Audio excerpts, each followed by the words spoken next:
Bom, boa tarde a todos. Boa tarde. Vou iniciar aqui com a leitura do Evangelho.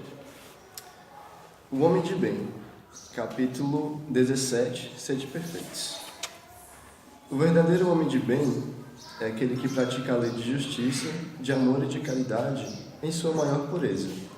Se interroga a consciência sobre seus próprios atos, pergunta a si mesmo se não violou essa lei, se não fez o mal e se fez todo o bem que poderia. Se negligenciou voluntariamente uma ocasião de ser útil, se ninguém tem um reclamar dele, enfim, se fez a outro o que queria que fizessem com ele. Tem fé em Deus, em sua bondade, em sua justiça e em sua sabedoria. Sabe que nada ocorre sem a sua permissão e se submete em todas as coisas à sua vontade. Tem fé no futuro, por isso coloca os bens espirituais acima dos bens temporais. Sabe que todos os vícios da vida, todas as dores, todas as decepções, são provas ou expiações e as aceita sem murmurar. O homem, possuído do sentimento de caridade e de amor ao próximo, faz o bem pelo bem, sem esperança de recompensa, retribui o mal com o bem, toma a defesa do fraco contra o forte e sacrifica sempre seu interesse à justiça. E encontra satisfação nos benefícios que derrama, nos serviços que presta, nos felizes que faz, nas lágrimas que secam, nas consolações que dá aos aflitos. Seu primeiro movimento é de pensar nos outros antes de pensar em si mesmo, de procurar o interesse dos outros antes do seu próprio. O egoísta, ao contrário, calcula os lucros e as perdas de todas as ações generosas. Ele é bom, humano e benevolente para com todos, sem preferência de raça nem de crença, porque vê irmãos em todos os homens. Respeita nos outros todas as convicções sinceras e não lança o anátema àqueles que não pensam como ele. Em todas as circunstâncias, a caridade é o seu guia. Diz a si mesmo que aquele que leva prejuízo ao outro por palavras malévolas, que fere a suscetibilidade de alguém por seu orgulho e seu desdém, que não recua à ideia de causar uma inquietação, uma contrariedade, ainda que leve, quando pode evitá-lo, falta ao dever de amor ao próximo e não merece a clemência do Senhor. Não tem ódio, nem rancor, nem desejo de vingança.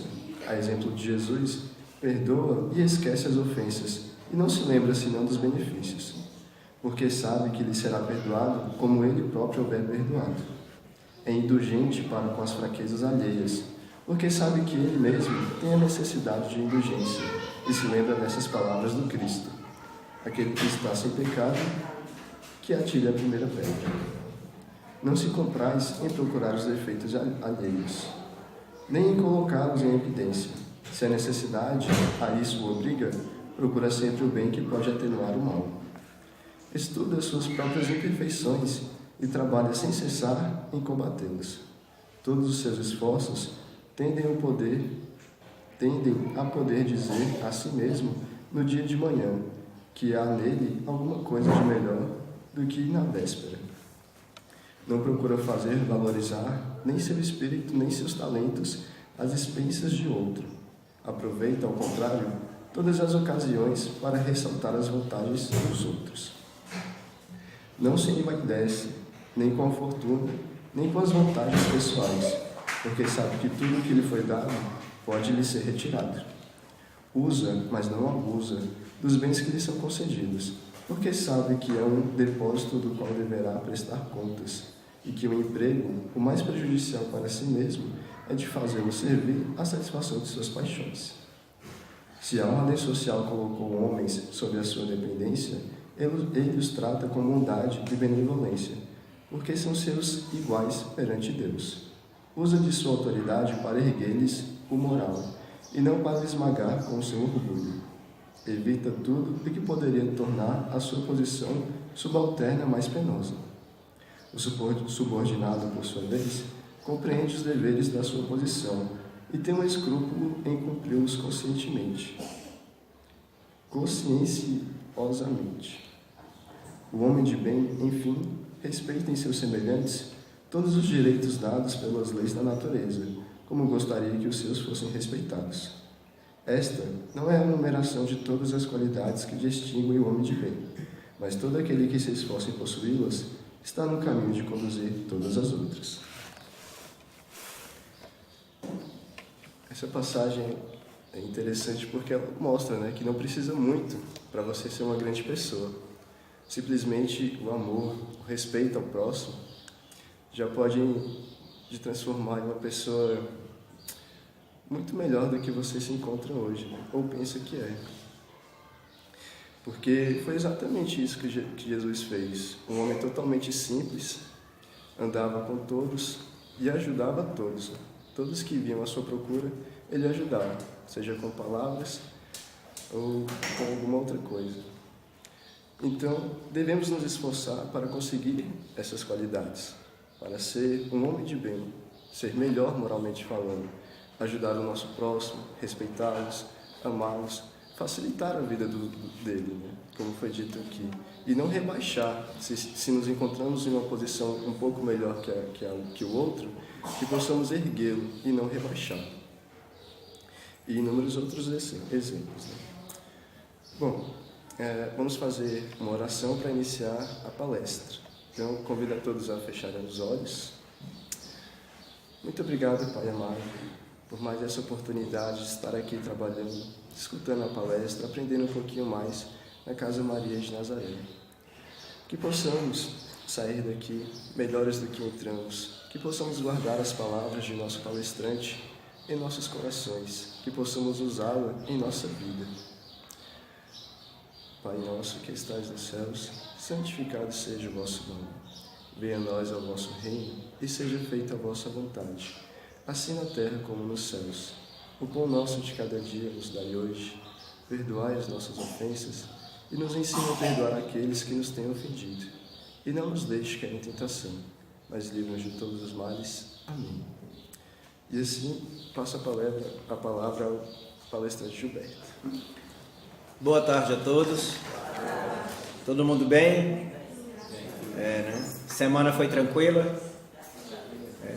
Vocês sabem o significado da semana tranquila para o cristão? Vou repetir. Tem de bom ânimo. No mundo vós tereis aflição, mas eu venci o mundo, né? A mensagem de Jesus. Então, quando o cristão diz assim, como é que foi a semana? Maravilhosa. Já imagina as aflições que ele conseguiu em corrido largo enfrentar. Esse é o nosso trabalho no mundo, até porque, para dar o testemunho do Cristo, nada mais justo do que ser obra dentro da vinha dele. E se nós estamos no mundo como cristãos para servir, não há nenhum de nós que não tenha sofrido algumas aflições. Ou em outras palavras, a doutrina espírita trata mais de infortúnios ocultos, né? Ninguém sabe o que nós passamos no particular, mas Deus, Jesus e a espiritualidade acompanham perfeitamente como o nosso coração foi lapidado para sempre nos encontrarmos dóceis, dando testemunho do amor, da fraternidade para com todos que nos cercam. Hoje nós vamos fazer um estudo sobre a salvação. O trabalho está ligado especificamente a duas obras. Uma está no de Emmanuel, Palavra de Vida Eterna, é o capítulo que ele trata especificamente da palavra salvar-se, fazendo uso de uma epístola de Paulo para Timóteo. E a outra de Hermínio Miranda, em que ele faz um estudo no livro Cristianismo, a Mensagem Esquecida. Não sei se alguém conhece essa obra, é muito interessante. E ele também faz um estudo da salvação com base numa carta de Paulo para Timóteo, nessas orientações para que nós possamos dar uma caminhada no nosso processo evolutivo. Mas o que é salvar-se? Alguém tem ideia? O que é a salvação? Já pararam para pensar? Estamos a caminho dela? Estamos caminhando com ela? É possível que alguém venha até nós e nos salve? Essa prerrogativa é dada por algum ser especial, intergaláctico, evoluído, acima de todas as luzes para fazer isso? Ou esta questão de salvar está voltado especificamente a uma questão de foro íntimo na busca de nós mesmos? É dentro dessa linha que nós precisamos entender a salvação que Jesus veio trazer. E Paulo de Tarso, na sua peregrinação, quando ele chegou na Macedônia, ele já estava escrevendo algumas epístolas. Epístolas são cartas para Coríntio, Efésio, Tessalonicenses.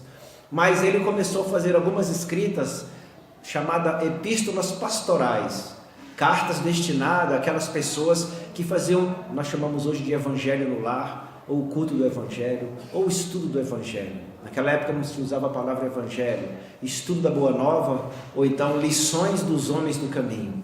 A palavra evangelho e cristãos veio bem depois, né? Porque as pessoas caminhavam, elas não ficavam paradas nas cidades por algum tempo, chegavam, implantavam ali os ensinamentos da boa nova, e os homens do caminho pegavam o caminho novamente para poder implantar esses ensinamentos. E a boa nova era a mensagem do Cristo, que não tinha aquele Deus bélico, um Deus parcial que protegia um povo e abandonava o outro. Não, ele veio trazer aquele Deus que cuida, observa e acompanha toda a sua criação, do mais ínfimo ser que nós não conhecemos ainda, até pela nossa ciência, até aqueles que nós um dia iremos encontrar, e ficaremos estupefatos de saber que existe humanidades com um grau tão avançado, de coração puro, de sentimento cordato e de ciência muito avançada, já que a nossa ciência é um rabisco frente àquela que existe na estrutura galáxia desse universo abissal. Então, ele escreveu algumas epístolas naquela época. Então, ele estava na Macedônia e escreveu algumas cartas direcionadas àqueles que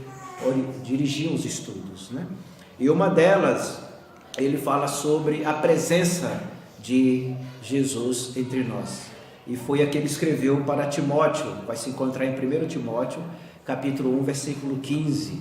E ele trata especificamente assim: palavra fiel é esta e digna de toda aceitação, que Cristo Jesus veio ao mundo para salvar os pecadores. É muito interessante, né? Nós temos alguém que veio ao mundo salvar os pecadores. Mas aí Emmanuel, em Palavra de Vida Eterna, ele começa a fazer um chamamento.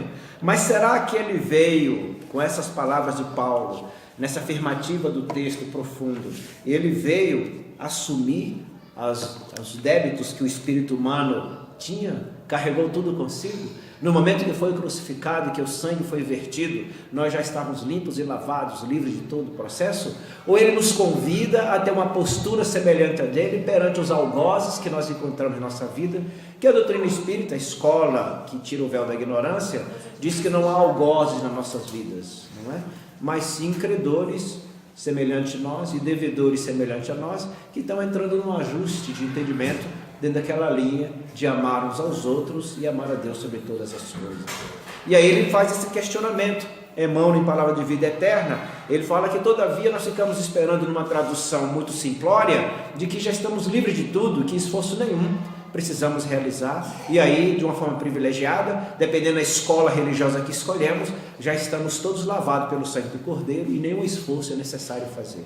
Mas vamos nos reportar anos antes dessa epístola de Paulo, né, com relação ao chamamento de Jesus.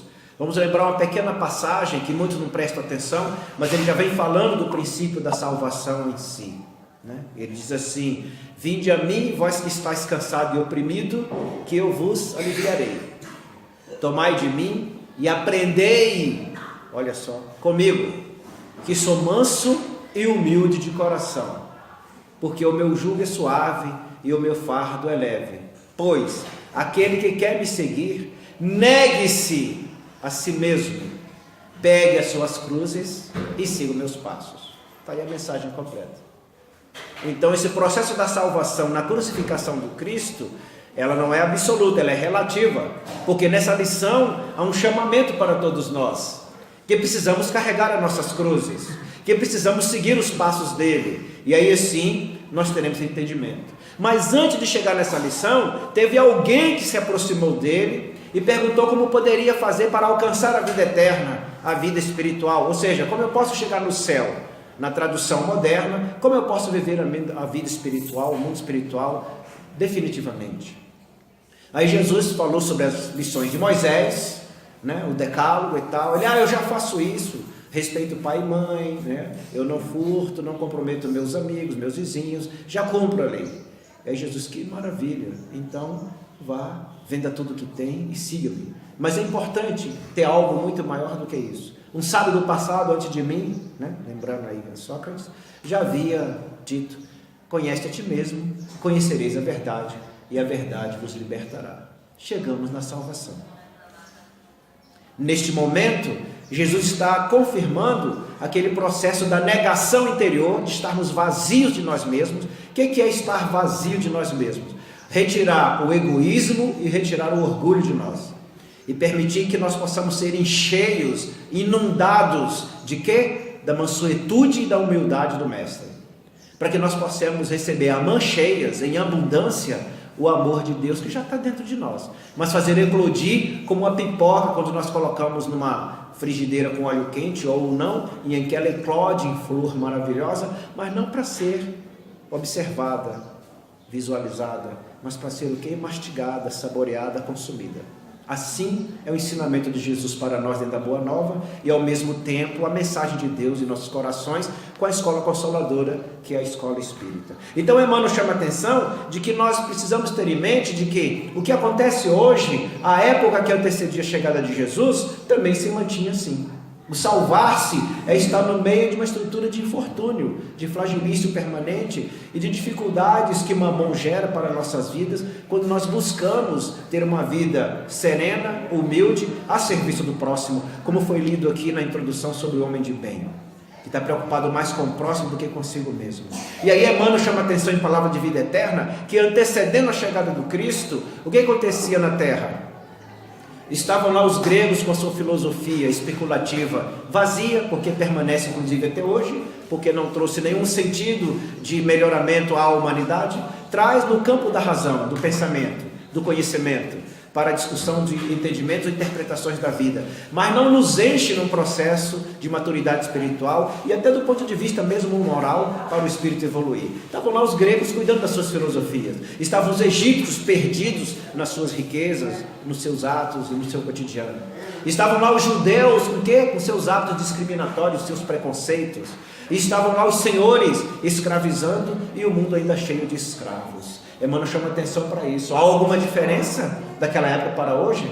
Somos ainda escravos de Mamon. Nós necessitamos de um equipamento de última geração que comporte determinados programas para a gente poder fazer um estudo acadêmico, acessar determinadas páginas ou guardar os arquivos e as fotos e os filmes da nossa família, porque o aparelho antigo já não serve mais, porque Mamon ele é insaciável. Lembra-se dessa lição? Não é possível servir ao amor e ao mundo material. Não é possível servir a Deus e a Mamon. Ou eu vou abandonar um, ou vou desagradar a outro. Mamon é sempre desagradado.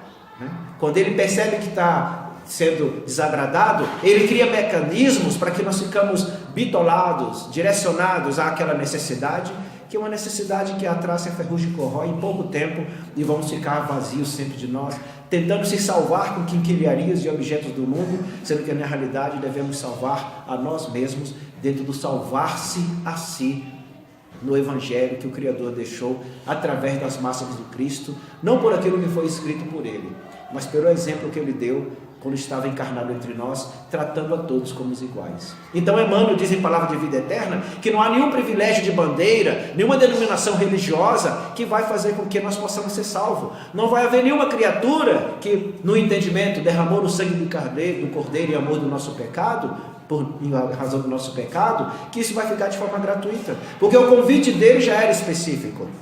Siga os meus passos de mansuetude e humildade, mas venha com as suas cruzes perto de mim. Ao jovem que o procurou, ele deixou bem claro: conhece a ti mesmo, e conhecendo a ti mesmo, conhecereis a verdade, e esta verdade vai vos libertar. Então salvar-se é uma busca íntima, é uma questão de fórum íntimo, é algo particular. E é interessante que no salvar-se não é para aqueles que já estão prontos, cheios de verdades, conhecendo e sabendo de tudo, porque o conhecimento está dentro de Deus, nós estamos em busca dele. Mas é uma questão de ter um amor particular, um amor de humildade, para saber que temos a mesma dificuldade dos irmãos que estão conosco no caminho. E no instante que estamos ali tratando das nossas feridas na estrada de Damasco, indo de Jerusalém para Jericó, nós iremos o quê? Encontrar alguém também caminhando e caminhante como nós. E nesse processo, fazer como o irmão nos leu aqui precedendo a palestra, de que precisamos abrir mão de nós, negue-se a si mesmo e lá servir o próximo. Está aí um dos processos da salvação. Mas dentro do nosso lar, no lugar que nós trabalhamos, na vida social e nossa circunvizinhança, sempre encontramos pessoas que estão caídas no caminho da sua vida. Mas nós, por não nos salvarmos, temos dificuldade de relacionamentos. O salvar-se é um processo de duplo sentido, é uma estrada de mão e contramão, daqueles que estão vindo e nós que estamos indo. Indo e vindo para onde? Para o planejamento e caminho do Criador. Alguns estão reencarnando, os outros estão desencarnando, alguns vão se reencontrar, outros não. Mas nesse processo é uma família que pratica a lei de amor, porque só para fazer a vontade do Pai é necessário, acima de tudo, negar a casta. Não podemos ser preconceituosos, não podemos ficar presos aos títulos e aos nomes que nós carregamos, nem de família, nem de cargos que seja do Estado ou de conhecimento acadêmico que temos. As pessoas que gostam muito de apresentar os títulos que têm, nós inclusive vemos isso cotidianamente na doutrina espírita, passa-se um currículo acadêmico da pessoa, não é verdade? Com palestras em grandes seminários. Mas se nós tivermos olhos de ver e ouvido de ouvir, percebemos que aquele ser, com grande título acadêmico, simplesmente levou uma palavra vazia e distante daquilo que Jesus desejava, porque ali não era o círculo acadêmico, ali é um espaço do amor do Cristo, da mansuetude e humildade, para consolar corações, porque a nossa escola espírita, a nossa doutrina cristã, ela é de amar e de instruir, não de levar culturas, especificamente, do mundo temporal. Não interessa para nós, dentro do campo da melhoria do espírito, os conhecimentos filosóficos, não tem nada a ver. A formação que qualquer tenha no seu campo acadêmico, não que seja especificamente, a não ser que seja para uma pesquisa, mas para nós não adianta esse título do indivíduo. Agora aquele que chega lá e diz, não, eu lavo panela, limpo o chão e estou aqui para conversar um pouquinho sobre vocês, sobre a saudade que temos de Jesus. Isso vai tocar. Esse simplesmente vai salvar-se e junto com ele vai levar os irmãos, porque Jesus diz, aqueles que fazem a vontade do meu Pai é meu irmão, minha irmã e minha mãe. Ou seja, nós estamos juntos para, no processo de conhecer a nós mesmos, temos o princípio de amar o próximo como a nós mesmos. E aí vem esse princípio de Paulo, quando ele diz, palavra fiel e digna de toda aceitação, é que Cristo veio ao mundo para salvar os pecadores. Está lá em 1 Timóteo, capítulo 1, versículo 15. Hermínio de Miranda faz uma outra tomada. Ele chama a atenção que diz assim, lá para Atos, capítulo 2, versículo 47, há um chamamento muito lindo, onde diz assim, e todos os dias acrescentava-se o Senhor à igreja aqueles que se encontravam em salvação. Salvação é um processo, mas o que é salvar-se? É se levantar. Levantar da lama e do buraco que construímos para nós mesmos. O Evangelho segundo o Espiritismo deixa bem claro no capítulo 6, Cristo Consolador, item 5, vós sois artistas da imortalidade. Nós somos donos de nós mesmos. Quando nós nos encontramos, nós percebemos a verdade que há em nós, porque é a verdade do Criador, vamos em busca de fazer essa semente da verdade, que é o amor, fluir, e começamos a agir constantemente. E nesse processo, começamos a entender a mensagem do Cristo, quando ele diz, vinde a mim, aprendei, ser manso e humilde, e não vos inquieteis, porque o infortúnio está presente no mundo. Tereis aflição, mas eu venci o mundo. Como é que se vence o mundo? Não se vence o mundo com as forças do mundo. Nós não vamos vencer o mundo com a alta ciência que aí se encontra no campo acadêmico, financeiro ou político. Nós vamos vencer o mundo com a lei de amor. Só é possível ajustar-se ao planejamento de Deus quando entrarmos em sintonia com a energia vibracional do Criador. Por isso que num determinado momento, quando o mestre percebeu que nós não conseguíamos entender a mensagem, amar a Deus sobre todas as coisas e o próximo a ti mesmo, que foi um ajuste do mandamento dos decálogos de Moisés, ele acrescentou um novo mandamento para a gente conseguir nos salvar. E ele disse o quê? Um novo mandamento vos dou. Poucos falam sobre isso. Um novo. Nós não tínhamos referência nenhuma. E vendo o doutrina espírita, quando Kardec pergunta qual o modelo e guia que nós na humanidade podemos seguir, eles disseram o quê? Jesus. E qual foi a última mensagem que ele deixa no ponto de vista de ensinamento evangelístico para consolar nossos corações? Um novo mandamento vos dou. Amai-vos uns aos outros como eu vos amei.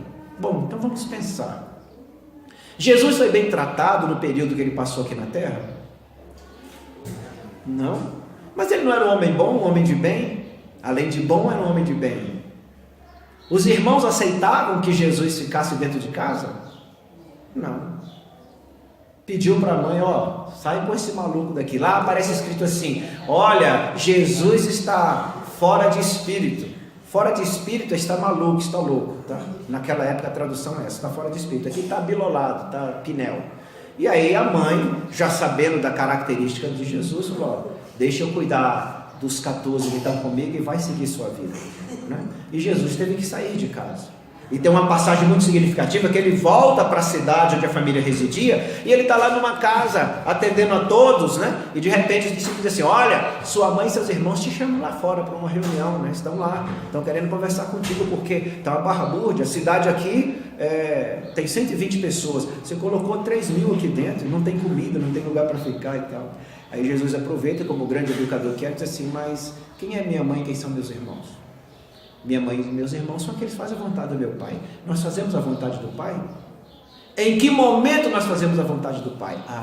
Aí começa o entendimento do salvar-se.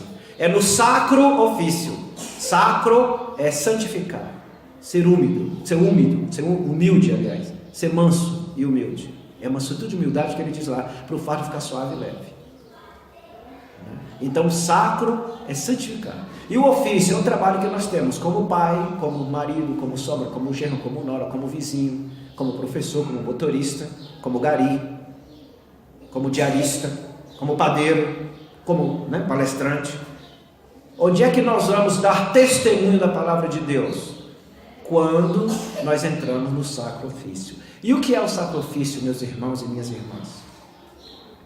Exemplo: Jesus não teve facilidades para fazer as coisas, não é verdade? Mas vamos voltar para a epístola de Paulo, quando ele escreve que não se deve acrescentar em nada, porque a palavra digna é que Jesus é o nosso Salvador. Paulo foi bem tratado? O pai dele deu condições para ele, quando ele disse que havia se convertido à Boa Nova. Alguém conhece a história? A família dele fechou as portas, os amigos fecharam a porta na cara dele, não é verdade? Paulo foi lançado de muros de cidades, no precipício, para ver se morria. Foi preso no navio que estava sendo transportado outros presidiários, que estava para naufragar, e o capitão queria jogar as pessoas no mar. Ele disse: não, vamos levar a todos, né? E quando chegou naquela ilha que todos queriam fugir e assassinar o capitão, não, vamos ficar unidos e juntos aqui para chegarmos em Roma. E ele conseguiu isso, não é verdade? Mas o que foi Paulo? Antes foi Saulo. Quantos Saulo nós somos no dia a dia? Quantas pessoas no Instagram, no Facebook, no WhatsApp, nós damos joinha por uma imagem de alguém que caiu, de alguém que está fazendo algo estranho, que se machucou, que feriu, e damos gargalhadas e risos? Quantas pedradas nós fazemos enquanto Saulos que somos em nós? Quantas vezes vilipendiamos um parente nosso por ter uma característica comportamental totalmente diferente da nossa? Mas nós não estamos no mundo para julgar. O sacro ofício, o cristão que está no mundo para servir e não ser servido, o que ele faz no primeiro momento é como o homem de bem que foi lido aqui. Na estrada de Jerusalém, para Jericó, vamos encontrar os caídos. Se vamos encontrar os caídos, só se juntam os que são parecidos, por vibração, frequência, simpatia e afinidade. Só feridos encontram feridos. Alguns com feridas abertas, outros já cicatrizadas, e outros apenas com aquelas queloides gigantescas, mostrando: não, me machuquei semelhante a você. Então, o importante é quando nós sabemos o que somos nós, conhece a ti mesmo, conhecereis a verdade vos libertará. Nós começamos a nos levantar do lodaçal que somos nós mesmos, porque encontramos Deus em nós e a mensagem de Jesus. Então Hermínio de Miranda, ele chama que na igreja a palavra do Senhor, olha que belo, estava reunindo a todos que se encontravam em salvação. Salvação é um processo, não se dá simplesmente porque uma entidade religiosa fez uma pregação, porque nos filiamos a uma bandeira de fé, a um nome que está lá na frente, ou porque entramos aqui na Casa Maria de Nazaré e nos sentimos muito bem, fomos muito bem atendidos, ou porque os palestrantes da casa consolam nossos corações. Não, a mensagem é um processo íntimo, ela tem que ser uma sementeira que vai brotando de dentro para fora. A salvação não se dá de fora para dentro. Tanto é que há mais de 2000 anos, Jesus veio deixar a mensagem para nós no mundo, e nós ainda estamos o quê? Cristãos titubeantes. Cristãos titubeantes? Sim, nós somos titubeantes. Não é verdade? Quando Jesus diz assim: os meus serão reconhecidos, não é assim? Por se amarem incondicionalmente e servirem desinteressadamente. Porque os meus estão no mundo para servir e não para ser servido. E aliás, vos digo em verdade, não julgueis para não ser julgados, porque com a mesma medida que julgados, vai será julgados também. Quando nós nos levantamos e começamos a salvar-nos, nós começamos a educar, a instruir, porque nós nos tornamos, eu não queria dizer aqui servidores, porque é algo muito superior, mas nós nos tornamos padiola para que outro sofredor venha se deitar em nós e com o nosso abraço fraterno conseguir ouvir as suas palavras, sentir as suas dores, mas mesmo não conseguindo resolver nada, aquele consolo de troca de olhar, aquela cumplicidade humilde faz com que o coração se torne mais leve, porque conseguiu se desabafar em nós. Confessai-vos uns aos outros, é o ensinamento de Jesus. E o Espírito de verdade nos traz como primeira lição, amai-vos. Primeira coisa. Depois ele diz, instruí-vos. Então salvar-se é semelhante ao que Jesus passou, e Paulo de Tarso também passou, e tantos outros discípulos dele, trabalhadores da Boa Nova. Não é?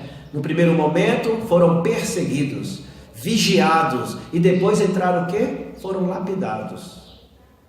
Se ainda em nossas vidas não tem alguém que nos segue para saber o que estamos fazendo, se não tem alguém mandando mensagem do nosso comportamento cotidiano, se não tem alguém avaliando como nos vestimos, que hora chegamos em casa, que hora saímos, ainda sobre a salvação, dentro da palavra fiel, Hermínio diz que acrescenta-se à igreja do Senhor, aqueles que estão no processo. O que é a igreja? Vamos voltar ao ensinamento humilde de Jesus. A igreja que Jesus chama é aquele local onde tem 2 ou mais reunidos no nome dele. Estar reunido no nome dele são todos aqueles que o procuraram para ter um fardo suave e um jugo leve, passar por infortúnios ocultos e por aflições com um sorriso largo nos lábios, atendendo o irmão que também está passando por infortúnios e aflições. Nós não estamos no planeta Terra para vigiar a vida de ninguém, quem quer que seja. Não estamos para controlar ninguém, até porque nós precisamos nos controlar. Foi a pergunta que o jovem fez. O que eu faço, mestre, para ter a vida eterna e alcançar o mundo espiritual, viver nos céus? Um sábio do passado já havia dito, conhece a ti mesmo. Nós nos conhecemos? Ou conhecemos a vida do próximo? Nós já nos levantamos? Mas Gilberto, peraí, quando é que nós nos levantamos? Quando nós deixamos para lá as querelas, né? Queixas, reclamações e lamentações. Chama-se querelas. E passamos a agir. Não reclamamos de nada, nem de dor no corpo. É o que tem para fazer? Nos tornamos, saímos do Saulo e nos tornamos Paulo. Jesus, espiritualidade amiga, Deus Pai amado, o que queres que eu faça com as criaturas que estão ao meu redor? Então salvar-se é se lembrar que nós vamos entrar dentro do ensinamento do Cristo. Aí Hermínio de Miranda faz um chamamento no livro Cristianismo, a Mensagem Esquecida. Leiam esse livro, porque nós vemos muitas mensagens cristãs, mas será que ela é a mensagem real ou foi a esquecida? E Hermínio de Miranda nos chama atenção para isso, né? Aí ele chama atenção dizendo assim, consoante o ensinamento do próprio Cristo, é lindo isso, que não se isentou a si mesmo do ser o infamante da cruz, que ele poderia fugir daquilo, né? Ele até diz, Pai, afasta de mim esse cálice, não foi? Mas de imediato ele levantou-se, salvou a si mesmo e disse, não, que seja feita a vossa vontade. E se dirigiu até lá e se entregou ao sinédrio, né? Então Hermínio segue, né? Que não se isentou mesmo do ser o infamante da cruz. Salvar-se é sobretudo regenerar, instruir, educar, aperfeiçoar para a vida eterna. Emmanuel, ele chama a atenção de que salvar é, portanto, levantar, iluminar, ajudar, enobrecer. Salvar-se é educar-se para educar o próximo. Então, como é que nós vamos nos levantar? Estamos dentro de casa, aí tem aquele parente que nós consideramos, vamos colocar uma linguagem popular, um mala sem alça, né? Como é que nós nos salvamos? Olhando para aquele parente com um olhar de carinho. Olhar para aquela pessoa com a ternura de Jesus. Por isso que ele disse como exemplo, amai-vos uns aos outros como eu vos amei, este é o novo mandamento. Nós não temos entendimento ainda como é que é amar a Deus sobre todas as coisas e o próximo como a nós mesmos, nós não temos. Mas entender dentro de Jesus, amar um aos outros como eu vos amo, como eu vos amei, fica mais fácil. Porque Jesus foi vilipendiado, foi perseguido, foi crucificado, não devia nada para ninguém, foi chicoteado, cuspiram no rosto dele, deram bufetada, chamaram ele de príncipe de Baal-zebu, né? Hoje chamariam Jesus de macumbeiro, seria o nome que seria colocado. Ah, você é lá do cão, do capeta, você é um macumbeiro, né? Seria chamado assim. Foi chamado também de macumbeiro. Mas ele se irritou? Entrou em depressão? Se entristeceu? Não, ele só olhou para o irmão e falou: olha, eu não sou o que dizes, porque tudo que eu faço não faço por intermédio de mim, mas sim por intermédio daquele que me enviou. Então salvar-se é nos colocarmos pelo menos, como nós não alcançamos ainda, né? A nossa escola deixa um ensinamento muito claro quando Kardec pergunta: é possível termos o entendimento da compreensão e conhecimento de Deus? E os Espíritos respondem de uma forma bem direta: não, porque vos falta um dom. Então Jesus, percebendo isso, ele diz: um novo mandamento vos dou, amai-vos os outros como eu vos amei. Mesmo que esteja alguém nos agredindo, vamos nos levantar, instruir, educar. Mesmo que tenha alguém nervoso, agitado, falando de nossas vidas, né? Se estiver falando de coisa errada que nós fazemos, qual é o problema? É verdade. Se estiver falando de mentira, de que nós não fazemos, qual é o problema? Ele que está mentindo, não é? Então nós estamos caminhando. Nós estamos naquele processo, estava até falando com o Paulo quando vinha para cá, de uma palestra que eu vou estrear aqui, né? A Caminho de Damasco. Okay? Nós estamos nesse trajeto, a Caminho de Damasco. Nós estamos cheios de feridas, todos perebentos. Precisamos do óleo da unção, que é o Evangelho. Precisamos do vinho, que é a palavra vivificante do Mestre no nosso coração. Mas é necessário entrarmos em nós mesmos. Nós precisamos nos recolher em nosso deserto, né? Moisés foi para o deserto para escrever o Decálogo. Jesus foi para o deserto para nos entender. E a caminho de Damasco, Paulo se ajoelhou no deserto quando caiu do cavalo para compreender o que veio fazer. Por isso que ele não teve o sentimento de culpa nem de medo do que ele havia feito e do compromisso que ele ia assumir. Ele simplesmente, cego que estava com a luz de amor, disse: que queres que eu faça? Então, nesse processo de salvar-se, é olhar para os infortúnios do dia a dia, sejam ele o culto ou as aflições abertas, material, emocional ou moral, de sentimental na nossa reunião familiar ou no grupo profissional que nós estamos. Estamos ali a serviço de Deus. Estamos ali para cumprir a vontade do Pai. E qual é a vontade do Pai? Que nós nos amemos. Por isso que Jesus dá esse ensinamento. E Hermínio de Miranda deixa bem claro que todos aqueles que procuraram o processo de salvação, o caminho foi o quê? O infortúnio. O caminho foi a crucificação. O caminho foi ir para a cruz. Nós seremos trucidados, triturados em nossa fé, na tentativa de tentarem, vão buscar o tempo inteiro verificar se nós estamos realmente dentro do caminho de Damasco para a nossa redenção. E redimir-se não é com facilidade. Por isso que salvar-se não é algo que se dá de forma gratuita. Ela não se dá de fora para dentro. Podemos passar milhares de mensagens consoladoras. Jesus pode estar presente, já esteve conosco encarnado, e Ele está presente agora desencarnados sobre nós. Porque onde tiver dois ou mais reunidos em nome dEle, ali Ele se encontra. E o que é estar reunido em nome de Jesus? Voltemos ao ensinamento. Negue-se a si mesmo e aprendei comigo que sou manso e humilde de coração. Negar a nós mesmos é deixar o egoísmo e o orgulho de lado. Tem uma música muito bela que os evangélicos e os católicos cantam: segura na mão de Deus, né? Se as águas dessa vida quiserem te afogar. Lembram dessa música? Segura na mão de Deus e vá. Nós seguramos, mas em que momento que nós devemos segurar na mão de Deus? Quando entre Jerusalém e Jericó nós encontramos na nossa frente um irmão que foi salteado por ele mesmo.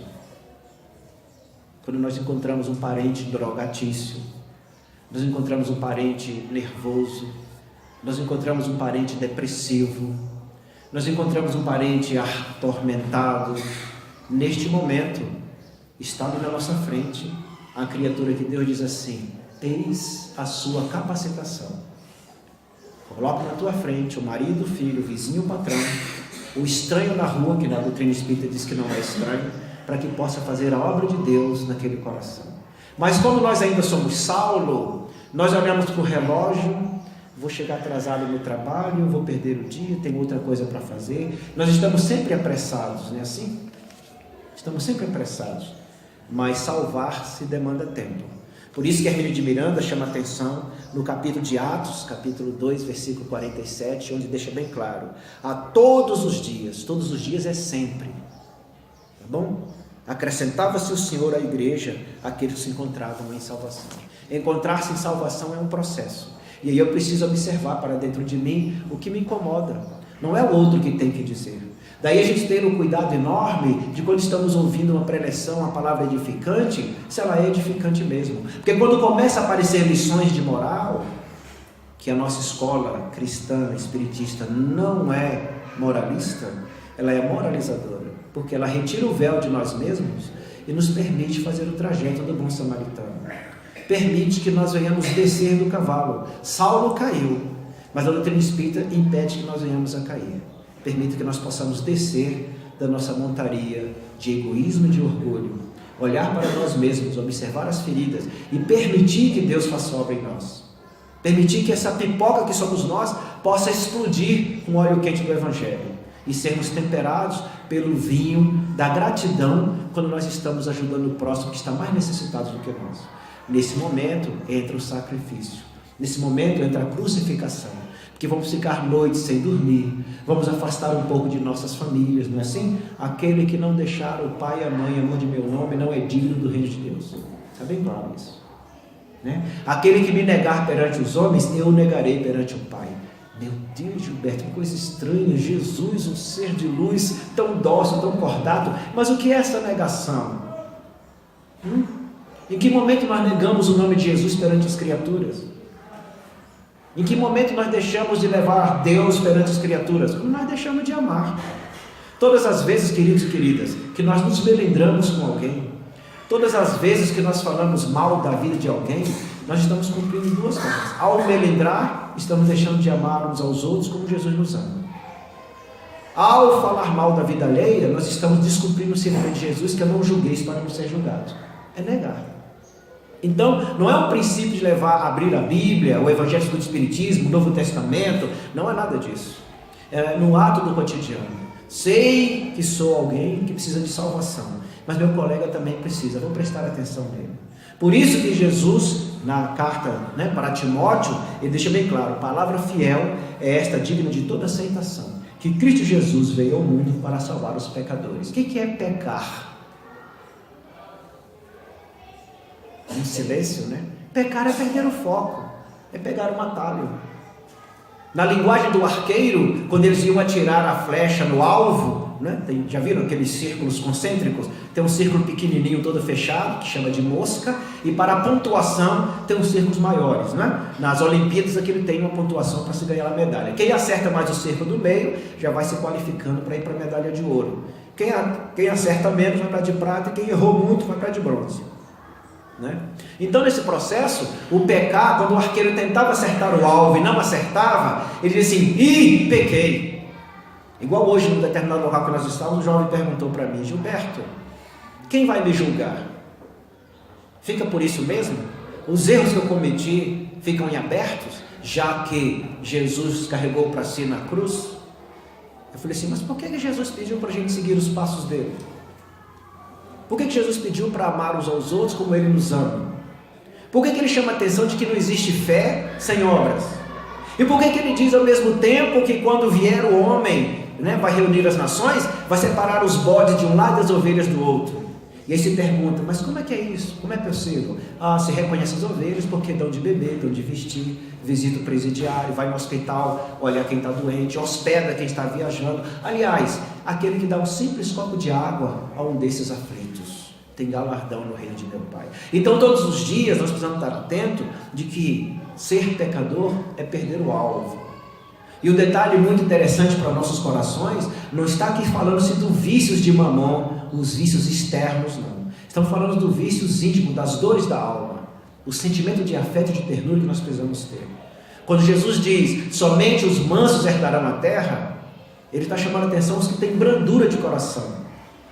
Meu irmão pode estar do outro lado, fumando o seu cigarro, mas é uma pessoa de bom coração. Meu irmão pode estar do meu lado tomando a sua cerveja, a sua cachaça, mas é um irmão de bom coração.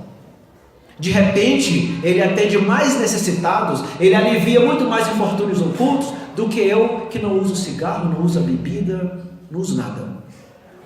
Mas eu tenho um sentimento de superioridade com o próximo. Nós não somos superiores, nós somos todos iguais.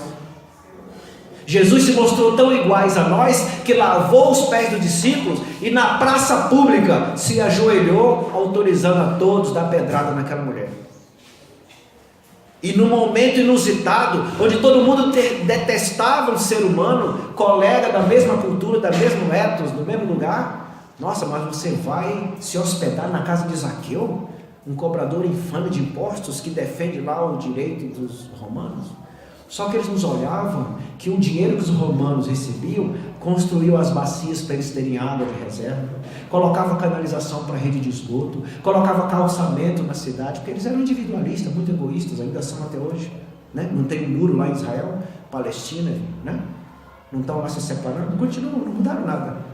Jesus passou 2000 anos e não aprenderam, mas nós precisamos observar isso, não como uma forma de julgamento. O que é que nós carregamos ainda na apartação? Quando eu estou sentado no ônibus do lado de alguém, quando eu estou numa praça pública, no shopping, que alguém se senta do meu lado, quando eu estou num restaurante que estou sendo servido, atendido, alguém se aproxima, como é que eu presto serviço nesse salvar-se?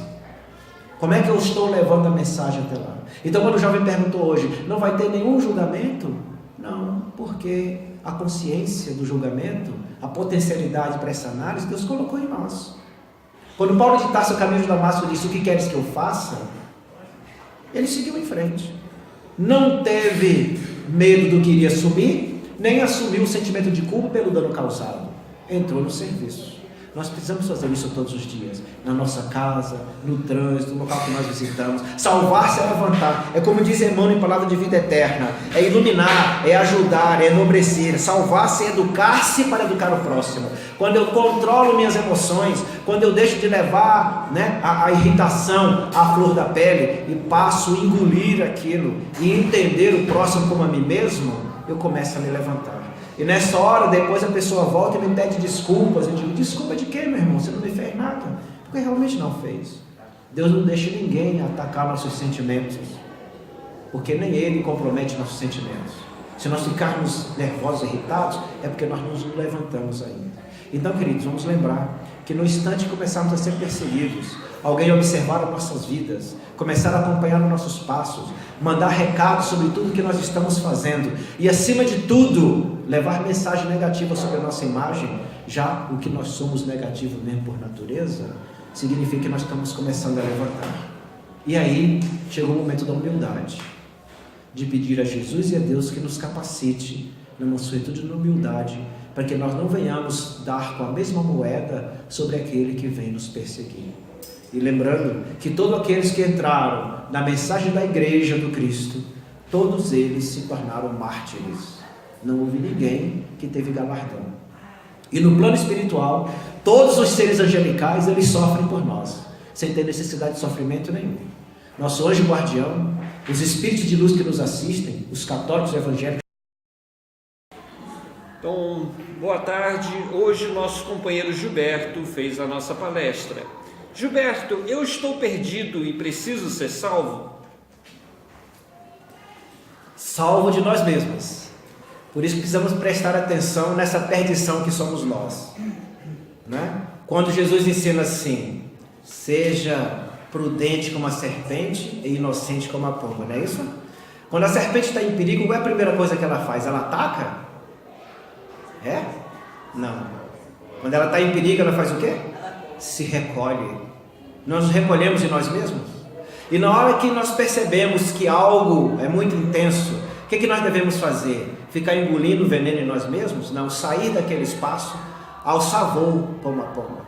Mas qual é o processo que ele nos ensinou para sermos prudentes como a serpente, inocente como a pomba?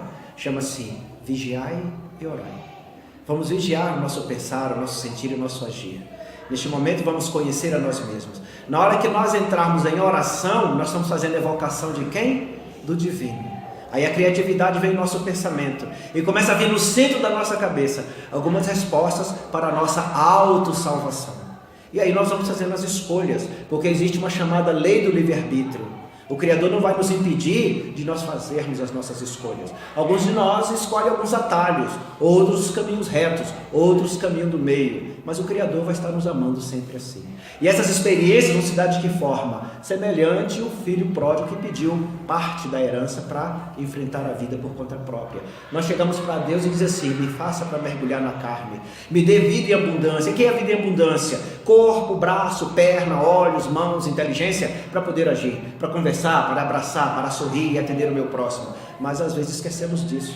E o egoísmo e o orgulho, nós usamos o corpo, o olhar e o abraço para comprometer a nós mesmos, quando no meio do caminho comprometemos o próximo.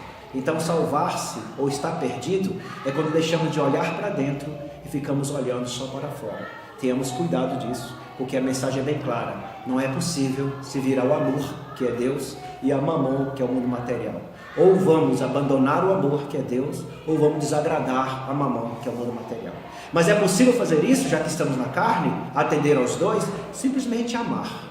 Se atendemos a Deus, nós estamos a serviço dele e nós vamos transformando mamon, e o mundo material se torna uma terra efetiva de graça e promissão para todos os seres que aqui se encontram. E aí não ficaremos mais perdidos, porque na troca de olhares passaremos a sentir o próximo antes dele abrir a boca, e vamos servir com amor e ternura, como Jesus faz todos os dias em nossas vidas.